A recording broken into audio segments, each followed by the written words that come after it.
Hello. Today some straight talk about abuse in relationships. Ugly truth about abuse in relationships. Why is your partner abusing you, if that is the case? This is the topic that is really very close to my heart, and I will explain to you a little bit later on why is that the case. And let me start with this. It is not personal. Abusing partners are not capable of loving. Abusing partners do not feel for others. They have not developed empathy while growing up. Either they were sort of not close enough to the primary carer to sort of develop this empathy with other people, or they were so severely abused that they cut themselves totally off. And after a while of cutting themselves off, they cut themselves off so completely, they're just not capable of feeling anymore for other people. There is no sympathy for others. There is no empathy. A lot of times, even in the childhood, you can see cases where some people can sort of, torture animals or see animals being tortured or injured or wounded or in pain, but they will not react. And these people actually very soon in life realize that they're different than others. And if they were to show to others that they actually cannot feel for them, they cannot feel other people's pain or whatever it is, that then others would ostracize them. They will stay away from them. And this is obviously not what they want. So they learned to pretend and hide very early in life. That's why abusing partners are very manipulative.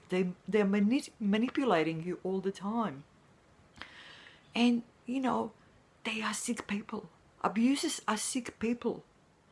And, all they need is an object that will fulfill their needs and desires. So they're not looking at you as a person with feelings, desires, thoughts, whatever else, as a complete human being, but as an object that is there to fulfill their wishes and desires, to fulfill their goals. That's why it is really not personal. And that's why no matter how they batter you or hurt you or injure you, either physically or verbally or psychologically or mentally, they don't feel it. They don't really feel it. And later on they might say, oh, I'm so sorry, they might shed a few tears, because they've learned over time that this is the right thing to do, and they will do it. And that might keep you going with them. They will express their love they actually cannot feel. They will express all sorts of things for you, remorse that they cannot feel either, just to keep this thing going. But, it is not personal. Abusers are sick people. They're not capable of loving. They cannot feel and do not feel for other people. Abusers are manipulating. They manipulate you all the time. You can't believe anything that an abuser says to you when it comes down to some deeper truths or some personal feelings or observations. That's why we need to educate ourselves, because it is so easy, especially when we are young and inexperienced and vulnerable, to fall into the relationship with an abuser, because they're such good actors, they're such good pretenders. They're so good at hiding things. They're so good at, doing everything just right, so that to the outside eye, they would just be these great people. That's why sometimes it is so difficult, to even tell somebody, especially when there are no bruises, when there is not physical abuse, but when there is psychological abuse, when there is emotional abuse, when there is mental abuse. It's so hard sometimes to tell somebody else what is going on, because to the outside eye, this person is just great. They're doing all the things right. They're making all the right noises. You know what I mean? So don't be fooled. You need to educate yourself, not be, idealist, not live in a world that's just sort of some sort of an illusion. You need to sort of test people. You need to see through what people are saying.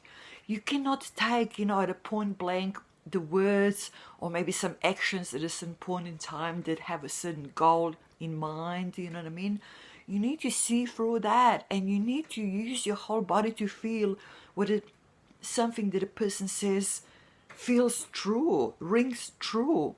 What are the actions like? They usually really go overboard when there is any emotion involved because they don't really feel it, so they have to act it, and to make sure that it's right, they really go overboard. So all the expressions of love, desire, whatever is always overacted, is always on the hype, because they have to do it that way to make sure that it actually works, because they cannot feel it. So you see, whatever happens to you, sometimes we say, oh my God, how can these people do things like that?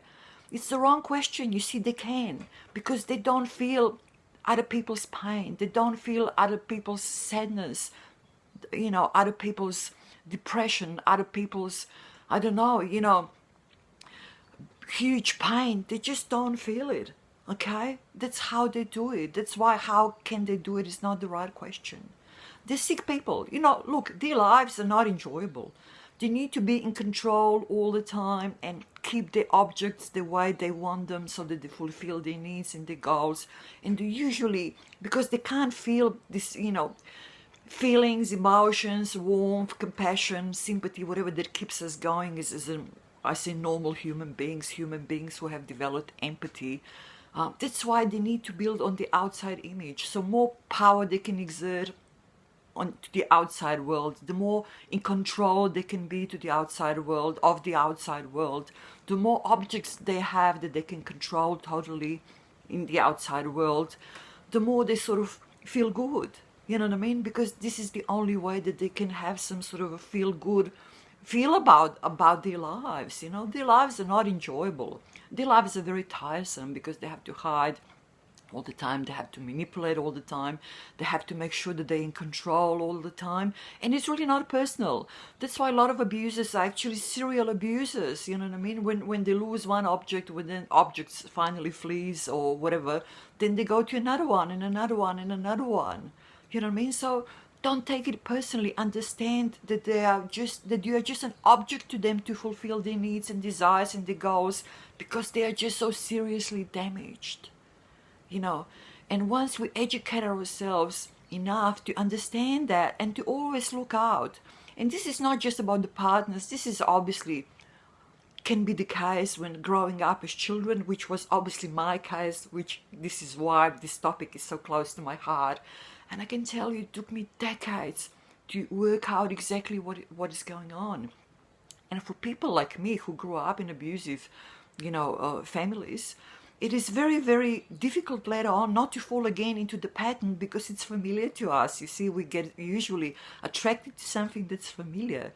And although I know exactly what to look for and I can recognize the signs now very quickly, it still, took me a few attempts to find the right people, because I got sucked into it just by being familiar. You know what I mean?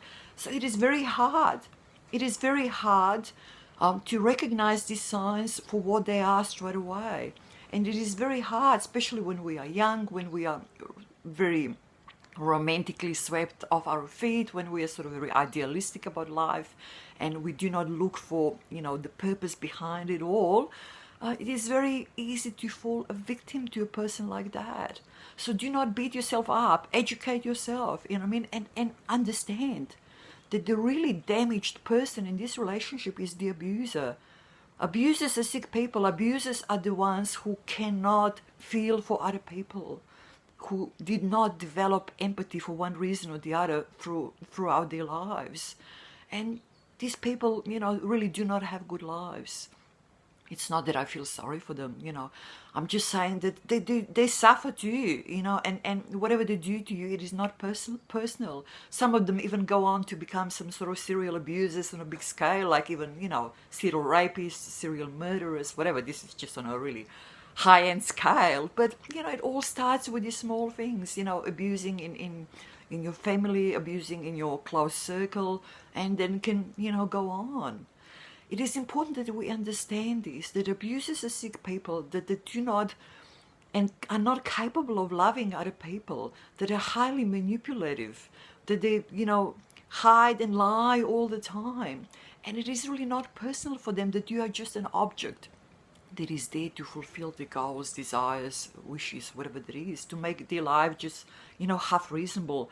They do need help. Look, abusers need help, at least as much as the victims need help, but with them it's much, much harder.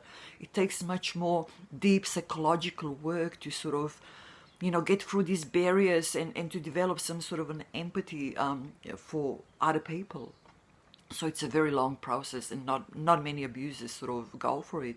And even of the number of abusers who do go for it, who are maybe sometimes forced into it by the legal system, I think that the success rate is actually relatively low, because it is hard. It is hard. It is possible, but it is hard. So this is all from me for today. I just wanted to shed a little bit different light on abuse in relationships, regardless whether it's physical abuse, mental abuse, emotional abuse, psychological abuse. Abuse is abuse. And when we understand, sometimes when we can put ourselves in the other person's shoes and understand, where they operate from and what it is that they're capable of or not, it's much easier to sort of sum up our own situation and make the right decisions for ourselves. This is all from me for today. Thank you, and I will talk to you soon.